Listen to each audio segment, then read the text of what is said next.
नमस्कार मित्रांनो, लग्नानंतर होईलच प्रेम या मालिकेच्या आजच्या भागात आता काव्या नंदिनीच्या रूममधून बाहेर येते. तिला समजलेलं असतं की जीवाचा बर्थडे आहे आणि त्यासाठी त्याला सरप्राईज पार्टी द्यायची आहे. हे ऐकून आता काव्याला खूप वाईट वाटतं. तिच्या मनाला खूप दुःख होतं. ती तशीच जिन्यावरून जीवाचाच विचार करत करत चाललेली असते. समोरून आता जीवा येतो. दोघांचाही लक्ष नसल्यामुळे आता एकमेकांना त्यांची धडक होते. मग दोघेही एकमेकांकडे पाहतच राहतात. त्यानंतर जीवा काव्याकडे दुर्लक्ष करून निघालेला असतो. तेव्हा काव्या त्याला अडवते, त्याचा हात पकडते आणि म्हणते, अहो थांबा की. नंदिनीचे जीवा तर आता जीवाला असं म्हटल्यामुळे धक्काच बसतो आणि तो आता खूप घाबरतो. इकडे तिकडे पाहू लागतो की इथे कोणी नाही ना याची भीती त्याला वाटू लागते. मग त्यावेळी तो स्वतःचा हातच सोडवून घेतो आणि जरा घाबरलेलाच असतो. तेव्हा काव्या विचारते, काय हो, काय झालं नक्की? असं सत अचानक तुम्ही पळण्याच्या घाईत का असता? मला कळतच नाही. असे सत माझ्यापासून दूर दूर का पळताय? जीवा म्हणतो, हे बघ जरा ना हळू बोल, उगीच सीन क्रिएट करायचा नाहीस. तेव्हा काव्या म्हणते, ठीक आहे हळूच बोलते, पण थेट ना मी मुद्द्याचाच बोलते. काय मग बर्थडे बॉय? उद्या रात्री 12 नंतर बर्थडे आहे ना तुमचा? तेव्हा जीवा विचारतो, हो मग बर्थडे आहे तर? तेव्हा काव्या म्हणते, काही नाही, आत्तापर्यंत दरवर्षी मी तुझा वाढदिवस जसा साजरा करत होते ना, तुला केक पाठवायचे, तुझ्यासाठी बुके सुद्धा पाठवायचे आणि तुझ्या फेवरेट जिमी कुकीज त्या सुद्धा मी तुझ्यासाठी बनवून आणायचे. तसाच मी ह्याही वर्षी नाही करणार.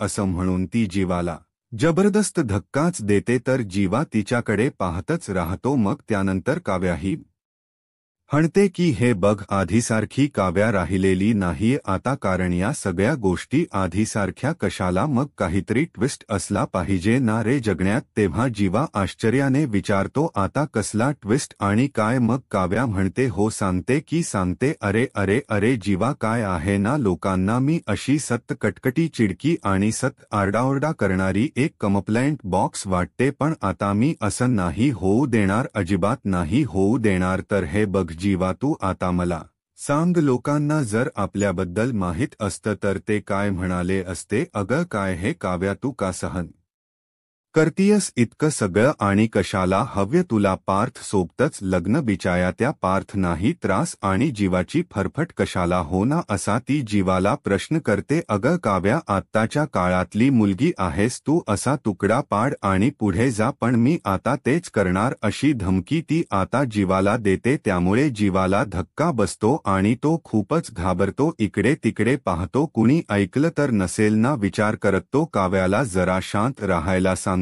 तेव्हा तो विचारतो, एक मिनिट, म्हणजे नक्की काय करणार आहेस तू? तुझ्या डोक्यात नक्की काय चाललंय? असं म्हणून तो तिला बजावतो, हे बघ उगीच वेडेपणा करायचा नाही. तेव्हा काव्या म्हणते, वेडेपणा नाही तर उलट मी आता शहाणपणाने वागण्याच ठरवलं. आता उद्या वाढदिवस आहे ना तुझा, मग बघतच रहा तू तुझा उद्याचा वाढदिवस ना मी काय वेगळेपणाने साजरा करते. उद्या मी तुला सगळ्यांसमोर आणि सर्वात अगोदर विश करणार आहे, तुला ओवाळणार आहे आणि उद्या मी आपल्या दोघांमध्ये जे अगोदर नातं होतं ना त्या नात्याबद्दल सुद्धा सांगणार आहे. तेव्हा जीवाला आता धक्का बसतो. तो घाबरतो आणि काव्याला धमकीच देतो की हे बघ काव्या, तू असं काहीही करणार नाहीयेस. तेव्हा काव्या सुद्धा म्हणते, मी असंच करणार आहे. जीवा, तुला काय करायचं असेल ना ते तू करू शकतोस. तू मान्य कर किंवा नकार दे किंवा तू काहीही कर, पण आता मी अजिबातच मागे हटणार नाही म्हणजे नाहीच. आणि हा शब्द आहे काव्याचा, असं ती आता स्पष्टपणे जीवाला त्याच्या तोंडावर सांगते. तेव्हा जीवा आता काव्याच्या या धमकीला घाबरतच धक्क्याने तिच्याकडे पाहतो, कारण जर आमच्या दोघांमध्ये अगोदर काय नातं होतं हे सांगित बघितल तर घरातील सर्वांना किती धक्का बसेल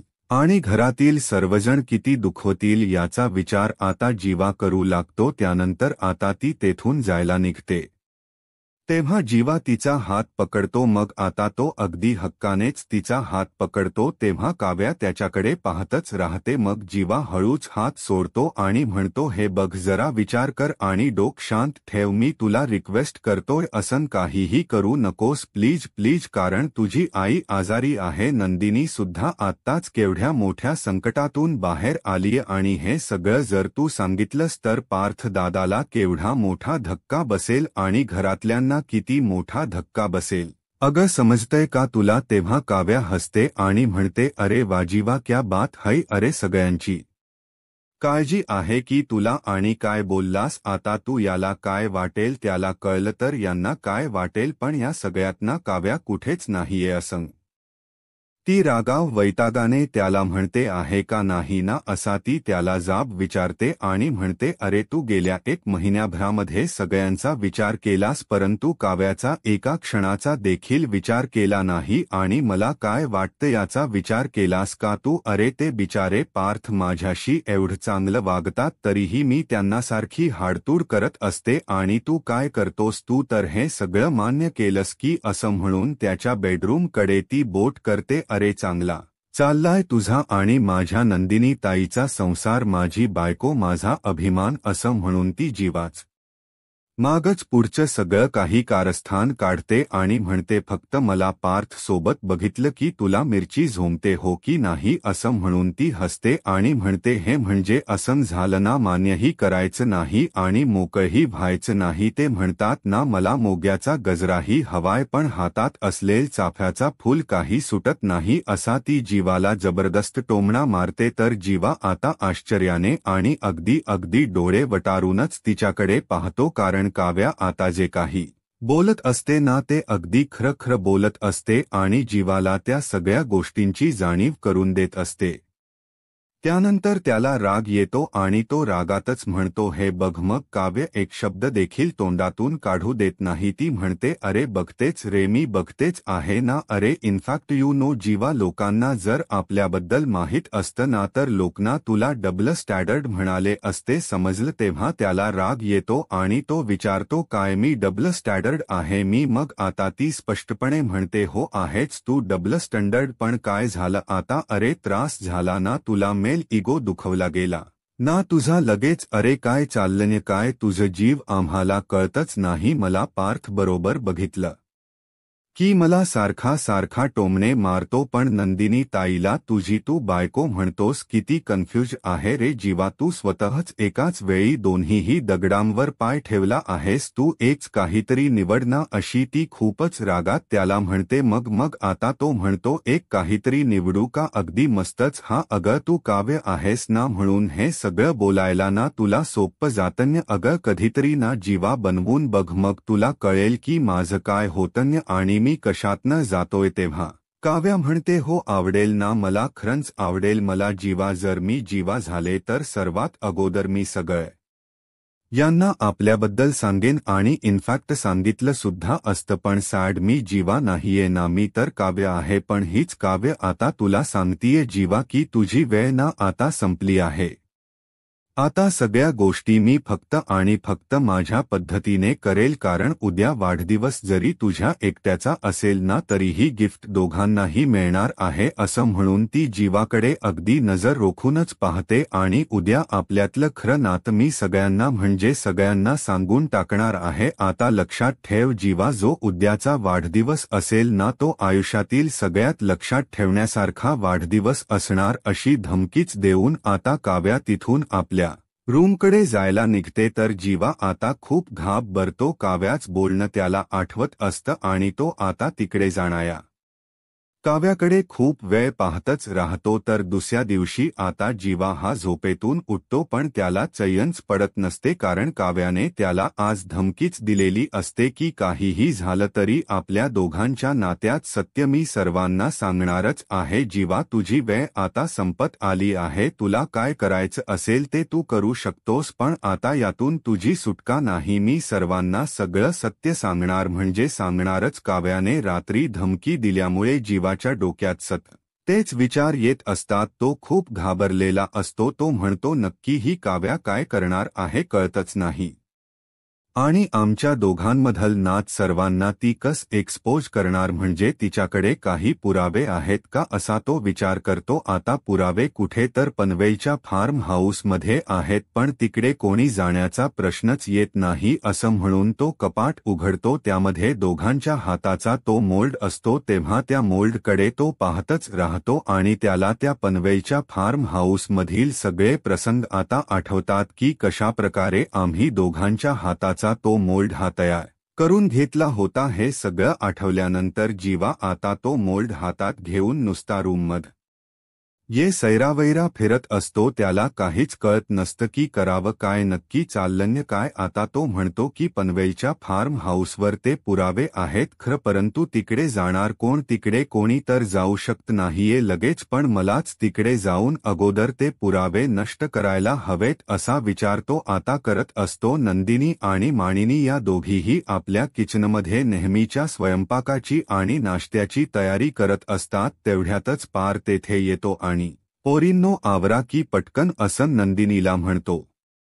तेव्हा आता नंदिनी हसते आणि विचारते काय हो. मग आता तो म्हणतो अजूनही तुमचा आवरलेलं नाहीये. अहो जीवाचा बर्थडे उद्या आहे खरं, परंतु आजच आपल्याला तिकडे जायचं आहे ना लक्षात. असं खूपच उत्साहाने तो बोलत असतो. ते पाहून नंदिनी म्हणते हो जायचं आपल्याला. तेव्हा मानिनी म्हणते अरे बापरे काय वाढदिवस कुणाचा आणि उत्साह कुणाला आहे. तेव्हा नंदिनी म्हणते आणि काही काळजी करू नका सगळी तयारी झाली आहे. तेव्हा पार्थ म्हणतो क्रिकेट्स सामान घेतले, फुटबॉल घेतलाय, कॅरम घेतले, अजून काही घ्यायचं आहे का ते सांगा ब्र. पहा नंदिनी म्हणते अहो कशाला, आपण छान गप्पा मारूयात ना, तिकडे जाऊ. मग आता पार्थ म्हणतो हे लंच वगैरेच इथे नको हा, आपण तिकडेच बघूयात काही. मानिनी विचारते अरे पार्थ तुझा केवढा उत्साह आहे इथे, जीवाला अजूनही काही माहीत नाहीये आणि जीवाचा पापड तुला माहीत आहे ना कसा पटकन मोडतो त्याला ना. आता सगळं काही अगदी शांतपणे सांगायला हवं. मग आता पार्थ म्हणतो हो सांगायला तर हवंच असं म्हणून तो आता जीवाला आवाज देतो. जीवा आता रूममध्ये असतो आणि पार्कचा आवाज ऐकून तो म्हणतो हो आलो दादा आलो. त्याच्या हातात जो हातांचा मोल्ड असतो तो पुन्हा त्या कपाटात ठेवून देतो आणि खूपच घाबरतो आणि तिकडे जायला निघतो. इकडे मान्नी म्हणते अरे पार्थ घापासून आम्ही हाका मारतोय त्याला पण तो इकडे यायला काही मागत नाहीये. तेव्हा नंदिनी हसते आणि म्हणते अहो आई आंघोळीनंतर त्यांना आवरायला किती वेळ लागतो हे माहीतच असेल ना तुम्हाला. पार्थ म्हणतो हे आम्हाला तर माहिती आहे पण तुम्हालाही माहीत झालं असेल एवढ्या दिवसांमध्ये. तेव्हा मान्नी विचारते काय रे तुझी बायको कुठे आहे. तो आता आपल्या छातीवर हात ठेवतो आणि म्हणतो माझ्या हृदयात आहे. मग या दोघीही हसतात. तेव्हा आता कुठे आहे, अरे खरंच सकाळपासून दिसले नाही ना म्हणून विचारती असं मानिनी म्हणते. तेव्हा तो म्हणतो किचनमध्ये असेल असं म्हणून तो इकडे तिकडे बघतो, काव्याला शोधू लागतो मुद्दामच. मग मानिनी म्हणते उजेड, अरे तू काव्याला बघितले का कधी किचनमध्ये, आणि तेही इथे किचनमध्ये आमच्याबरोबर. तेव्हा आता पार्थ म्हणतो त्या बेडरूममध्ये सुद्धा नाहीयेत म्हणून म्हटलं की त्या इथे असतील. तेव्हा आता नंदिनी म्हणते अरे बापरे ती किचनमध्ये पण नाहीये आणि बेडरूममध्ये पण नाहीये म्हटल्यानंतर आहे कुठेही मुलगी असं म्हणून नंदिनी जरा घाबरतेच. तेव्हा काव्य आता तेथे येते आणि मानिनी समोर जाऊन उभे राहते. म्हणते की मी ना मंदिरात गेले होते. तेव्हा हे तिघेही अगदी कौतुकानेच तिच्याकडे पाहतात. मानिनीला ती प्रसाद देते. तेव्हा आता मानिनी विचारते काय काव्या तू मंदिरात गेली होतीस. मग आता काव्या म्हणते हो काकू अहो मी मंदिरातच गेले होते आणि असं म्हणतात ना जर महत्वाचं काही काम असेल, जर ते काम खूप इम्पॉर्टंट असेल तर अगोदर देवाचे आशीर्वाद घेऊन यावेत, म्हणूनच मी गेले होते. मग नंदिनी विचारते काय काव्या असं कुठलं महत्वाचं काम आहे. तर काव्याला समोर जीवा दिसतो कारण जीवा तिथे आलेला असतो. तर काव्या जीवाकडे आता खूपच प्रेमाने आणि हस्त पाहू लागते. तेव्हा काव्याचा आता सूरज बदलतो. ती म्हणते आहे एक महत्वाचं काम आणि खूप दिवसांपासून ते काम सुद्धा रखडलंय आणि आज नक्कीच त्याचा निकाल लागेल. तेव्हा जीवा आता खूपच घाबरतो आणि काव्याकडे खूप वेळ पाहतच राहतो. नंदिनी विचारते, अगं पण असं कुठलं काम रखडलंय ते तरी सांग ना. तेव्हा काव्या म्हणते, हो हो सांगते ना. असं म्हणून ती आता नंदिनीला प्रसाद देते आणि म्हणते, हे बघ, ज्यावेळी ते काम होईल ना त्यावेळी मी तुम्हा सर्वांनाच सांगणार आहे. पार्थ सुद्धा आता पुढे येतो तर काव्या त्याला प्रसाद देते आणि जीवाकडे पाहतच म्हणते, जोपर्यंत ते काम होत नाही ना तोपर्यंत मी कुणालाही काहीही सांगणार नाहीये. मग आता असं म्हणून ती जीवाकडे पाहते तेव्हा जीवाला खूपच भीती वाटू लागते. तर आता काव्या जीवा जवळ जाते पण जीवा तिथून जातो तो हॉलमध्ये येऊन उभा राहतो. त्यावेळी काव्या म्हणते, जीवा. मग जीवा थांबतो तेव्हा ती त्याला आता प्रसाद देऊ करते आणि म्हणते, घे की प्रसाद. तर जीवा अजूनच घाबरतो, त्याला काही सुचतच नसतं की नक्की काय करावं आता या काव्याला, आणि ही नक्की कोणता बॉम्ब फोडणार आहे कळतच नाही. असा कोणता पुरावा दाखवणार आहे आमच्या प्रेमाचा. ती पुन्हा पुन्हा जबरदस्तीने त्याला प्रसाद घ्यायला सांगतेच. मग तो हातात प्रसाद घेतो आणि तिच्याकडे पाहत नाही. मग आता ती म्हणते, ज्यावेळी जीवा मी हे सांगेन ना त्यावेळी तुलाही नकार देता येणार नाही म्हणजे नाही. तेव्हा आता जीवा पुन्हा एकदा धक्क्यानेच काव्याकडे पाहतो. त्यालाच आता काही सुचत नसतं कारण काव्याने तशी त्याला धमकीच दिलेली असते. तर दुसरीकडे मानिनी पार्थला म्हणते, काय रे पार्थ चाललं तुझं. कारण पार्थ हा सारखा त्या प्रसादाकडे पाहतच राहतो कारण काव्याने त्याला दिलेला असतो. म्हणून मानी हसते आणि म्हणते, अरे खाऊन घे की तो प्रसाद. आता काय झालं, काय एवढी खुश आहे काव्या आज. मग पार्थ हसतच म्हणतो, काय माहीत यांनीच काहीतरी जादू केली असेल आपली. मग आता नंदिनी म्हणते, मी आणि काहीतरी जादू नाही बाबा, कारण मी स्वतः सरप्राईज आहे आणि मला असं वाटतं ना माझ्यावर हल्ला झाल्यापासून ती जरा हळवी झाली. तेव्हा मानिनी म्हणते, तुम्ही जीवाचा बर्थडे साजरा करायला जाताय, सगळं काही अगदी छान होणार आहे.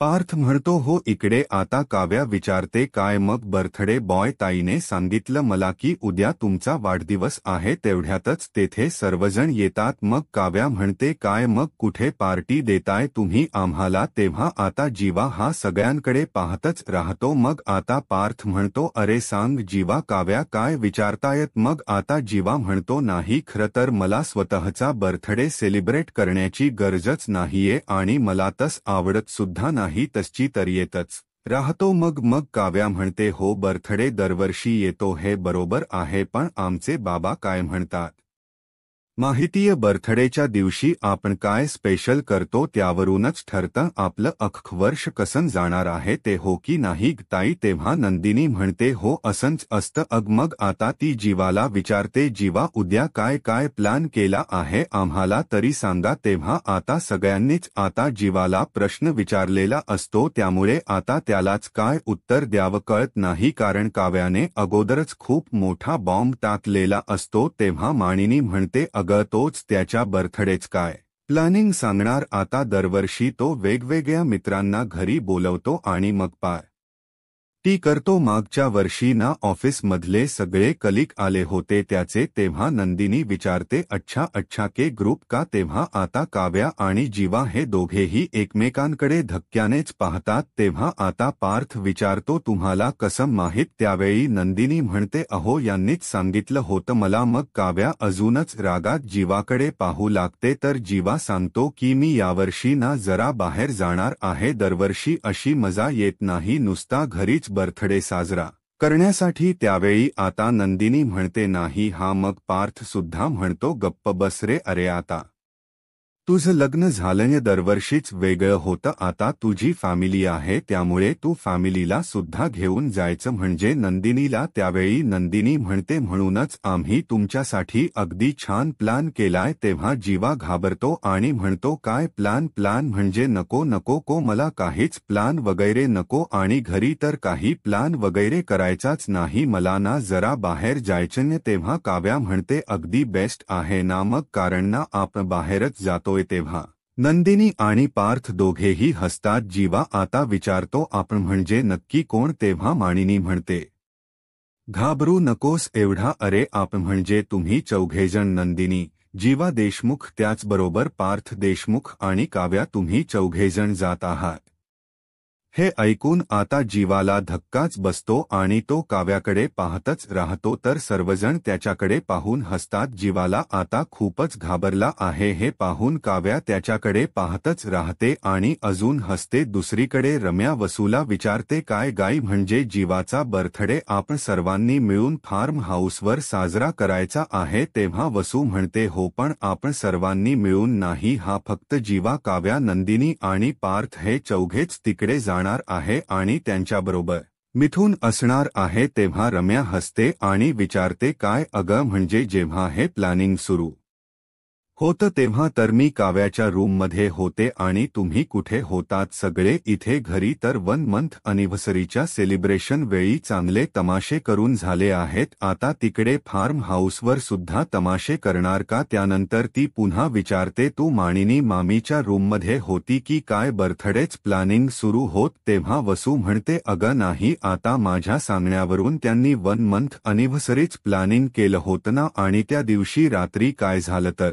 महाभारत घडलं आणि तुला काय वाटतं की आता ते मला बोलवतील का आणि मी जाईन तेव्हा या विचारते, पण तुला कळलंच कसं मग? आता वसू म्हणते, अग मंजू, कारण मिथुनने अति उत्साहात येऊन आपल्या मंजूला सगळं सांगितलं आणि आपल्या मंजूच्या पोटात एक गोष्ट सुद्धा मला सांगितल्याशिवाय टिकत नाही. ती लगेचच माझ्याकडे आली आणि मला सगळं सांगितलं. ती काय म्हणाली माहिती? आज दुपारनंतर तर सगळेजण फार्म हाऊसला जाणार आहेत आणि उद्याचा अख्खा दिवस तिकडे घालवणार आहेत आणि मगच घरी परत येणार आहेत. आता रम्या, तू तयार हो असं म्हणून वसू कपाटाजवळ जाते. तेव्हा आता रम्या विचारते, अग मी कशाला तिकडे जाऊ? त्यावेळी तू वेडी आहेस का? अग पार्थ तिकडेच असणार आहे ना. आता एक काम कर, तू तिकडे जा आणि पार्थव काव्यावर नजर ठेव. मी मानेनीला जाऊन सांगते की रम्या सुद्धा त्यांच्याबरोबर जातीय, कारण तिला चेंज हवाय असं म्हणून वसू ताडताय निघालेली असते. त्यावेळी रम्या आता पळत जाते आणि तिच्या आईला थांबवते. म्हणते, 1 मिनिट आई, आणि म्हणते, हे बघ मामीला तू काहीही सांगायचं नाहीयस. वसू विचारते, अच्छा, म्हणजे तू डायरेक्ट तिकडे जाऊन त्यांना सरप्राईज देणार आहेस का? तेव्हा रम्या विचारते, काहीतरीच. काय आई, मी कशाला जाऊस त्यांच्या मागे मागे? हे बघ आई, मी रम्या आहे. रम्या या असले लो स्टँडर्ड गोष्टी तर कधीच करत नाही. मुळातन मी तिथे जाणारच नाही. त्यांना जायचं असेल तर जाऊ दे, कारण मला या असल्या फालतू गोष्टींमध्ये अजिबातच इंटरेस्ट नाही. तेव्हा वसू म्हणते, वेडी आहेस का तू? रम्या, जर तिकडे गेली तर त्यांचा बर्थडेचा अख्खा बर्थ्याबोळ करून टाकशील, म्हणजे बर्थडे चांगला सेलिब्रेट होणार नाही. आणि आता जर तू तिकडे गेली नाही तर मग त्यांचा बर्थडे अगदी व्यवस्थित साजरा होईल. त्या नंदिनीने खूप छान प्लॅनिंग केलं असेल जीवासाठी आणि मग नंदिनी मोठ्या तोयात येऊन सांगेल की जीवांचा बर्थडे आम्ही अगदी छान प्रकारे सेलिब्रेट केला आणि मला अजिबात असं होऊ द्यायचं नाहीये. इकडे जीवा आता जरा घाबरलेला असतो आणि विचारतो, अरे सांगा ना काहीतरी, मला आपण बाहेर जाणार आहोत. म्हणजे कुठे जाणार आहोत? तेव्हा काव्या हसते. मग सगळेजण एकत्रच म्हणतात, फार्म हाऊसवर. असं म्हटल्याबरोबर जीवाच्या चेहऱ्यावरचा रंग उडतो. तो थोडा हसतो आणि विचारतो, म्हणजे जवळचं कुठलं फार्म हाऊस तुम्ही बुक केलं का? तेव्हा पार्थ हसतो आणि म्हणतो, जीवा, अरे जवळचं कुठलं कशाला, दुसऱ्याच कशाला, आपलं पनवेलमध्ये एवढं छान फार्म हाऊस आहे, तेथे जायचं आहे आपल्याला. आणि तू असं का बोलतोस? मग जीवा अजूनच घाबरतो आणि काव्याकडे पाहतो. तेव्हा काव्याही त्याच्याकडे पाहून आता हसते. मग नंदिनी म्हणते, अहो वेलच, जे फार्म हाऊस आहे ना त्याबद्दल आपण बोलतोय. आपण तुमचा वाढदिवस ना तिकडेच तुमच्या त्या फार्म हाऊसवर सेलिब्रेट करणार आहोत. असं म्हटल्याबरोबर बरच जीवा खूप घाबरतो.